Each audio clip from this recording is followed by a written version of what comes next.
मित्रांनो, उद्या 15 एप्रिलच्या दिवशी स्वामींची पुण्यतिथी आहे.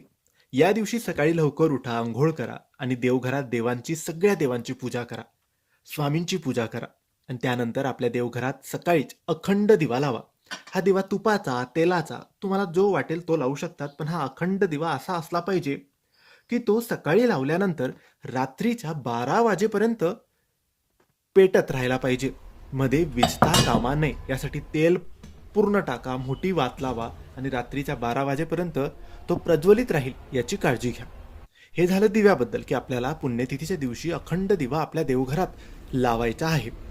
आता अखंड दिवा लावल्यावर स्वामींची विशेष सेवा करा. जीही सेवा तुम्हाला येत असेल ती सेवा करा. स्वामींना दोन्ही वेळेस, दुपारी आणि रात्री दोन्ही वेळेस त्यांच्या आवडीचा नैवेद्य दाखवा आणि मंत्र तुम्हाला जेवढा जमेल तेवढा जास्त तारक मंत्राचे स्मरण, तारक मंत्राचा जप या दिवशी करायचा आहे.